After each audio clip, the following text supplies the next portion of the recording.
E hoje vamos falar sobre os atributos da divindade em Jesus. Então, os atributos da divindade é do Cristo, no Jesus, certo? Ele tem também, mesmo Jesus em Deus e Deus em Jesus, como nós já falamos nas primeiras aulas aqui, que não tem como separar o Cristo de Jesus, nem o Jesus do Cristo, né? Então, se não tem como separar, ele, como Jesus, também tinha onipotência, onipresença, onisciência e imortalidade. É claro que como Jesus na carne, ele não podia ser onipresente, porque tinha que saber onde Jesus está andando pelas aldeias da Galileia, onde ele está, ele aqui, ele ali, como ele mesmo dizia. Mas ao mesmo tempo ele era Deus, porque tinha o poder para saber o que estava acontecendo nos corações dos homens. Ele tinha essa onisciência, essa onipresença como Deus nessa carne. Mas como estava na forma de carne, ele não podia mostrar essa onisciência, essa onipresença, né? Mas ainda que de uma forma física ele não podia mostrar essa onisciência, ele era onisciente, porque era Deus na forma 100%, certo? E isso só se entende pela fé. A razão não tem como explicar isso. Ainda que a fé tem razão. A razão da própria fé, que é entendida pela fé. A fé racionaliza a própria fé, certo? É uma razão espiritual. Não é uma razão física, é uma razão intelectual, mas uma razão espiritual, medrando no terreno da própria fé. Então, a onipotência. Vamos ver Mateus 8, 26, 27. Abre o Mateus 8, 26, 27. Outro em Marcos 2, 8. E o outro, Mateus 28 e 20. 26, 27 já abriu. Então pode ler. Mateus 8, 26 e 27. Mateus 8, 26 e 27. E Marcos 2, 8. Então dá. Mateus 8, 26 e 27. Pode ler. Diz assim, então Jesus perguntou, por que vocês são tão medrosos, homens de pequena fé? Levantando-se, repreendeu os ventos e o mar, e tudo ficou bem calmo. E aqueles homens ficaram admirados, dizendo, quem é este que até o vento e o mar lhe obedecem? Então quem é este? Este aí é um pronome demonstrativo para quem está perto. Este não é esse, né? Está este com T, né? Quem é este? Este que nós estamos vendo agora, essa pessoa que a gente pode tocar, a gente pode ver, essa carne. Quem é essa carne diferente da nossa? Que é como a nossa, mas faz o que a gente não pode fazer. Quem é este? Então ele mesmo, como Jesus, um homem andando sobre as águas, era onipotente, porque tinha o poder para acalmar o vento, né? Quem é este que tem poder sobre como é que fala o versículo? Tem poder para. O vento lhe obedece. Mas um obedece e outro acalma. Ele usa dois verbos diferentes aí. Vem aí. Diz assim, até o vento e o mar que lhe obedecem. Ele usa o mesmo verbo, né? É a Bíblia que tem corrigido. Certo.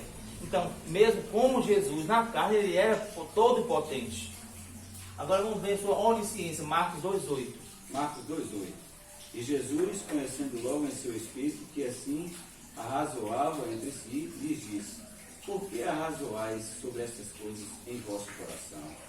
Então, em Jesus, conhecendo logo em seu espírito, né, no espírito dele, né, no espírito do próprio Jesus, ele via nele, o seu espírito sabia o que acontecia no espírito dos outros, nos espíritos dos homens. Então ele tinha aquela revelação da coisa, ele tinha uma visão telepática, espiritual, e era homem. Ainda que todo ser humano também já tem essa visão, não precisa ser Deus para ter essa visão telepática. Por quê? Porque o homem ele tem um psiquismo muito forte. Pode ser um cristão, pode ser um descrente, pode ser uma pessoa até que está longe de Deus, mas aí ele tem uma raiz espiritual forte, porque nós somos mais espírito do que carne. Porque quando Deus formou a carne, ele criou, né? Ele fez o homem do pó da terra.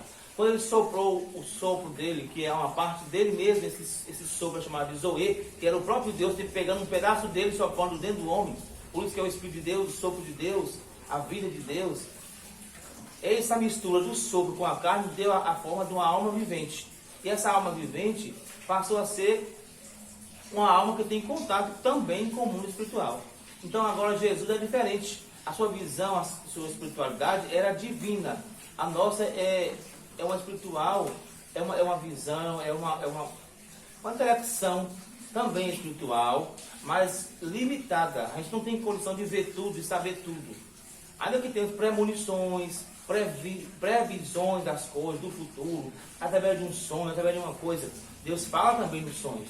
tem premonições, previsões, você tem sensações que as coisas vão acontecer, entendeu? Isso é o que? É a espiritualidade daquela pessoa sendo desenvolvida. Quem não está baseado nas coisas de Deus, desenvolve para o lado errado. Quem está baseado nas coisas de Deus, desenvolve para as coisas de Deus. Uma pessoa que perde o senso, ele passa a ser um psicopata, passa a ser uma pessoa problemática mentalmente. Ela vai começar a criar problemas mentais de acordo com a sua vida, sua história de vida, né? Um cristão, um evangélico, um fanático de igreja, se ele tiver um problema psicológico, vai falar só de coisa de Jesus, de igreja, de Deus e tal. Porque é nisso que a mente dele passou da medida. Entendeu? Se é uma pessoa que vive uma vida de xingamento, etc., ele vai também canonizar isso, ele vai sintetizar todo esse histórico para esses insights, entendeu? De revoltas, etc., porque a sua mente já estava condicionada a essas coisas. E talvez por causa disso, do exagero, do acúmulo de exercícios com essa mente desprogramada, a pessoa agora começa a saltar resquícios dessa própria formação mental, certo? Então, a imortalidade, João 2,19. Ah não, onipresença, né? Mateus 28,20. Pode ver? Pode. Ensinando-os a guardar todas as coisas que eu vos tenho mandado. E eis que estou convosco todos os dias, até a consumação dos séculos. Amém. Amém. Então ele estava dizendo isso aí, Mateus 28, está dizendo que ele vai estar presente até a consumação do século. Só que ele só estava presente em carne por vezes, né? Ele tinha que estar na Galileia, na Jordânia, etc., por vez em carne. A partir do momento que ele ressuscitou, aí ele fez a promessa. Ele só fez a promessa aí depois que ele ressuscitou. Ele estaria conosco sempre, até a consumação do século. E a imortalidade, João 2,19. Já está aqui, tem que ler? Então agora lê. Jesus respondeu e disse: derribai este templo, e em 3 dias o levantarei. Derribai o templo e em 3 dias levantarei. Ele estava falando de imortalidade futura, porque ele não estava na carne. Porque ele falava de um templo do seu corpo e não do templo literal, né? Só que ali era uma mensagem ainda para ser entendida no futuro. Mas, Senhor, demorou tantos anos para se construir isso aqui. Como é que o Senhor faz isso em 3 dias? Resolve esse problema em 3 dias? Jesus não deu resposta, porque eles iam entender só depois. A obra perfeita das duas naturezas. Então, como Deus pode juntar essas duas naturezas, a divina dentro de outra natureza humana?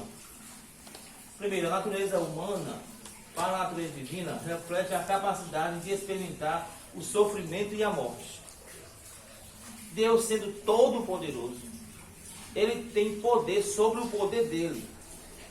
Nós não temos poder sobre o poder que a gente recebe, porque vai confundir com o orgulho, com a concupiscência da carne, a concupiscência dos olhos, a soberba da vida, que nos tenta, nos engorda, etc.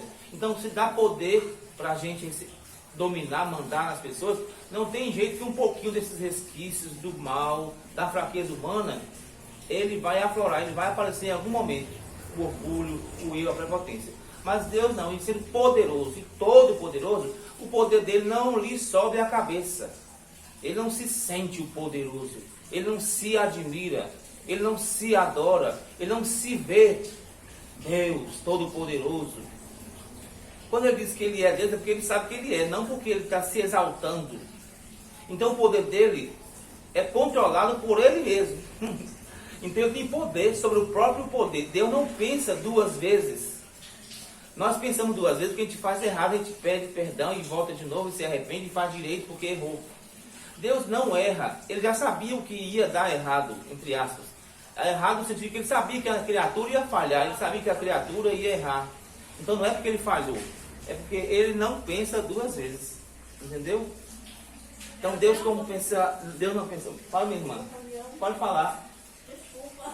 Não, é porque pode ligar aí. Só me entregar aqui.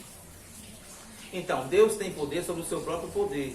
Por isso, isso prolongando a capacidade do divino ser fraco, e não sendo fraco, entendeu? Então, ao mesmo tempo que Jesus diz, eu sou menor que o Pai é maior que eu, mas eu sou igual ao Pai. Quer dizer, ao mesmo tempo que ele declara que é menor, Ele diz, mas eu não sou menor, não, eu sou igual a ele, porque eu sou Deus. Na fraqueza eu sou menor, na força eu sou igual. Então isso é um poder é um poder sobrenatural de poder fazer o forte se tornar fraco sem ser fraco. Então é loucura, que Paulo diz, é loucura para os que creem, ou para os que não creem, né? Porque isso é loucura, o evangelho é uma loucura. Porque não coaduna, não condiz com a razão, né? Com o que é normal. Da natureza, ainda que a natureza humana de Jesus não tenha mudado em seu caráter essencial, porque ela foi unida à natureza divina na pessoa única de Cristo, a natureza humana de Jesus obteve divindade para ser cultuada e incapacidade para pecar. Então, mesmo Jesus nessa carne fraca, mas não era a minha carne literalmente, porque era uma carne semelhante à minha. Diz a Bíblia que ele era semelhante ao Filho de Homem. Então ele não era literalmente uma carne como a minha. Porque ainda que tomou minha forma, mas não tomou a fraqueza dessa forma. Então por isso a sua carne podia ser cultuada, adorada. Ainda assim, e a sua carne era impedida de pecar. Aí para ele pecar, ele tinha que querer pecar. Ele tinha que decidir também. Por isso Satanás falou, se tu és o Cristo. Então o Satanás, ele, a Mateus 4, ele lançou a dúvida, se tu és o Cristo, lança-te daqui, porque está escrito que os anjos vão te pegar, vão guardar você, né, na pedra e tal. Então ele já sabia que ele era o Cristo, mas ele estava na sua fraqueza como Jesus, como homem. Então se ele respondesse a Satanás ali, tirando uma resposta, ele perderia a causa. Então ele mostraria a fraqueza da carne, certo? A capacidade de ser nosso sacrifício. Porque essa carne foi capaz? Porque Satanás queria um álibi, ele queria um preço que pudesse pagar o pecado de Adão, no caso, né? Sanar, limpar. Mas um sangue igual ao de todo mundo não tinha condição, porque todo mundo estava condenado. Ele não podia dar um preço maior do que o que Jesus deu, que foi sangue, porque ele sendo espírito. Jesus era espírito no mundo espiritual, na eternidade, e se fez carne. E ele não podia fazer-se carne, ele não podia encarnar também, então ele perdeu na questão. Por isso, o sacrifício de Jesus foi um sacrifício cabal, capaz, resoluto, porque Satanás não pôde mais, perdeu a questão. A briga não era com o homem, a briga era Deus e Satanás, porque a questão foi entre Deus, o bem e o mal, né? O mal tomou a bênção de Deus, o bem de Deus, que era o homem. O maior patrimônio de Deus é o homem, não é a terra, nem a criação, nem nada. Ainda que a Bíblia diz no Salmo 8 que Deus fez tudo, e quão maravilhoso é o teu nome no mundo inteiro, do Senhor é a terra, a sua plenitude, o mundo que neles habitam. Quer dizer, ele é rico, ele é do Senhor é a prata, do Senhor é o ouro e tal. Mas ele não diz que ele é rico porque tem isso. Ele é rico em misericórdia. Você não vai achar na Bíblia, de Gênesis e Apocalipse, dizendo que Deus é rico porque fez o céu e a terra. Mas diz que Deus é rico em misericórdia, não porque fez céu e terra. Por que ele é rico em misericórdia? Porque ele ia tratar com o homem. Ele olha para o homem, ele ama o homem. O patrimônio de Deus é o homem. Então por isso que ele fez essa obra gloriosa de fazer surgir sangue do nada. Que não era o sangue de Maria nem de José. Surgiu a carne do nada, não era a carne de Maria nem a carne de José. Porque o Espírito Santo gerou dentro do útero, de dentro para fora, não foi de fora para dentro. Então não teve contato com o natural. Aí confundiu Satanás. Quando em Gênesis 3,15 ele recebia a promessa, né? Ele não recebeu a promessa, quem recebeu a promessa foi Adão. Que faria da cabeça da mulher, nasceria um que esmagaria a cabeça da serpente. Então daquele tempo para cá, Satanás ficou procurando quem seria. Aí ele foi tentar Moisés, foi tentar Abraão, foi tentar todo mundo que levantava como um precursor, como um líder. Esse vai ser esse, ele tentava. Se caía, se pecava, se mentia, então não era. Porque qualquer um que aceitasse uma proposta dele não era o que ia pisar na sua cabeça. E se morresse no final, muito menos, porque a morte vencia. A morte só vence quem é da carne. Então quando Jesus chegou, Jesus sai da água e Deus diz ali para Satanás, porque Deus se manifesta na forma corpórea da pomba, né, que era o Espírito Santo. A forma audível da voz, uma voz saiu do meio do céu, do nada, e a forma corporal do corpo de Jesus saindo da água. Então ali a trindade estava ali, a forma trina de Deus, né? A forma de Deus se manifestar na terra. E ele disse, este é meu filho amado em quem me comprazo. Quer dizer, todos que ele levantou caíram. Até os que foram chamados de amigos de Deus, o amado de Deus, escolhido de Deus, caiu, morreu, está enterrado. Mas este aqui não cai, nem morre, nem fica enterrado. Esse aqui é meu filho amado em quem eu tenho prazer. Meu prazer vai concretizar aqui, porque nem todos eu tristeci. Eu tive tristeza nos outros, que eu chamei, que eu cuidei, etc. Mas nesse aqui eu não vou ter tristeza, porque esse é meu filho amado em quem me comprazo. Então Deus sabia que naquele filho ele realizaria toda a sua obra. Então assim, essa obra perfeita das duas naturezas somente podia ser feita em Jesus. Permanecendo o que era, tornou-se o que não era. Em outras palavras, enquanto Jesus permanecia o que era, ou seja, plenamente divino, ele também se tornou o que não fora antes, ou seja, também plenamente humano. Jesus não deixou nada de sua divindade quando se tornou homem, mas assumiu a humanidade que antes não lhe pertencia. Louvado seja Deus, né? Wayne Grudem. Então ele não deixou nada, ele não quis se usurpar como Deus, mas ele continuava sendo Deus, aceitando a fraqueza do homem, sem ser fraco. Isso é só mesmo um mistério, é uma glória, né? A morte e crucificação ficam além da sufocação. E Deus não aceitava carne sufocada, né? Na lei lá não podia matar ou oferecer um animal que morreu sufocado. Então Deus não aceita a gente matar uma galinha lá que está morrendo sufocada, o boi sufocado. Para Deus é pecado. E o filho dele está morrendo aqui sufocado, asfixiado, pendurado ali naqueles pregos, né? Morrendo de sede, morrendo de falta de ar. Enfrentando o inferno, o sofrimento por toda a vida, a dor da cruz, a dor física da morte, a dor de carregar o pecado, o abandono, a dor de suportar a ira de Deus. Louvado seja Deus. O amor de Deus é tão grande. A ressurreição de Jesus assegura a nossa regeneração. Porque se Jesus não ressuscitou, vã é a nossa fé. Entendeu? Porque se fosse para ser... se não ressuscitasse, não precisasse de Jesus, Adão mesmo resolveria. Porque Adão era perfeito, tinha um corpo perfeito, era santo, era o mesmo nível de Jesus. Só que depois que ele pecou, aí ele perdeu a bênção. Então se Jesus também, com toda a santidade, com todo o poder, com toda coisa, chegasse na cruz e morresse ali, não ressuscitasse, não resolveria de nada. O negócio é o final. Por isso que a Bíblia diz, é melhor o fim do que o começo. O começo foi de sofrimento. A glória está no fim. A ressurreição. É por isso que existe o cristianismo. Pode inventar a religião que quiser. Se não tiver um Cristo que morre e que ressuscita e volta, essa religião é fraca. Entendeu? Por isso que é seita, é engano. Porque tem que ter um Cristo e não vai ter outro Cristo. Então aí ele diz, vai vir muitos Cristos no seu nome. Eu vi no meu, vocês não aceitaram. Vai vir outros no seu próprio nome e vocês vão aceitar. Por isso que vem o anticristo. O anti com I, que é contra, o contrário, né? E aí eles vão aceitar. Mas esse anticristo não pode morrer e ressuscitar. Por isso só o nosso Cristo é Jesus Cristo, né? Porque ele é o único que morreu e ressuscitou. Porque a morte não pode segurar aquele corpo, porque não era um corpo de morte. Era um corpo de vida.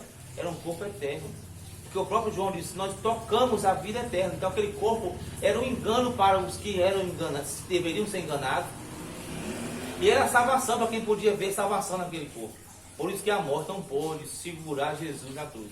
E já tinha também uma promessa que o seu corpo não veria a corrupção, né? A putrefação do corpo. A ressurreição de Cristo assegura nossa justificação e nos torna corpos ressurretos perfeitos. Então, ser regenerado todos são criados. Mas a partir do momento que pecamos, somos filhos bastardos, rejeitados. Agora, a partir do momento que aceitamos Jesus, somos filhos adotados. E aí somos gerados de novo. Por isso que é regeneração. Agora, sim, foi gerado de novo. E agora? Mas não está justificado, não está limpo. Agora a palavra vai nos limpar. A palavra que ele fala. O próprio Pedro, não quero ser lavado não. Aí Jesus disse, se eu não lavar você, os pés, você não tem parte comigo. Aí Pedro falou que então não só o pé não, me lava do pé à cabeça, do cabeça aos pés, se eu quero tomar banho. Não precisa tomar banho não, porque você já tem a palavra já está limpando você. É só isso mesmo, é só esse ato de humildade que tem que fazer com você. Então não precisa mais de exagero, de pagar preço, de fazer isso, fazer aquilo. Acabou. Não precisa alto a cabeça contra os pés, pagar o preço, pagar. Não. Porque é a palavra que vai nos justificar. E a palavra é isso. Ascensão. Assentou-se à direita de Deus, tornou-se nosso intercessor e aguarda a ordem para voltar para o seu povo. Então veja que Jesus estava no seio do Pai, na eternidade. Então no seio do Pai ele era Espírito, ou estava como Espírito, porque era o próprio Deus. O próprio Deus agora quer criar uma forma de si para ser conhecido. Ele gera Jesus, o Filho, numa forma de carne. Então ele sai do seio e passa a ser um com ele. Ele estava nele, agora ele é um com ele, por isso que agora ele é o unigênito do Pai. Só tinha esse filho, o unigênito, o único, né? A partir do momento que ele desce aqui e ganha outros, ele passa a ser o primogênito. Porque agora ele não é o único, ele é o primeiro de todos. Ele passa a ser o primogênito. E agora, depois que ele volta, Salmo 110, ele é convidado a sentar à direita de Deus, até que põe os inimigos por escabelo dos seus pés. Os inimigos são vários ainda, que são as nações, algum grupo que não aceitou Jesus ainda, não vai querer se render ao governo de Cristo, e principalmente a morte, que é o último inimigo a ser vencido. Aí Jesus agora não está no seio, está à direita do Pai. À direita do Pai, mas está no trono do Pai, não está no trono dele. Ele está no trono do Pai, sentado com o Pai, mas ao mesmo tempo no seio do Pai. No trono do Pai é o trono de Deus. Nesse trono de Deus, Deus em Cristo e Cristo em Deus está aguardando a volta de seu Filho para que ele possa reinar na terra. Então ele sentado à direita de Deus passou a ser o nosso intercessor e aguarda a ordem do próprio Deus para voltar, para governar na terra. Por quê? Porque na cruz ele resolveu o problema do pecado. Mas agora ele vai voltar para resolver o problema do poder, para mostrar quem tem poder no céu, na terra, no ar e no inferno. Esse problema do poder não foi resolvido ainda. Por isso que o homem mata, destrói, por causa do poder. Jesus resolveu o problema do pecado, mas do poder não. Aí ele disse quando ele subiu, eu recebi todo o poder, mas não resolveu o problema do poder. Ele está com todo o poder para resolver o problema do poder. Mas ele veio com todo o poder para resolver o problema do pecado. Então o problema do pecado foi resolvido na cruz. O problema do poder sobre todas as coisas, ele ainda vai voltar para resolver. Para cumprir Apocalipse, parece que é 18, que fala que os reinos do mundo se tornou do Senhor e do seu Cristo. E ele reinará para todo sempre. Então o poder ainda não é dele, entre aspas. Porque ele ainda está dando liberdade para o homem mandar na terra. Satanás junto com o homem. Então ele vai voltar para tomar esse poder. Então essa ainda é uma outra parte de sua missão, né?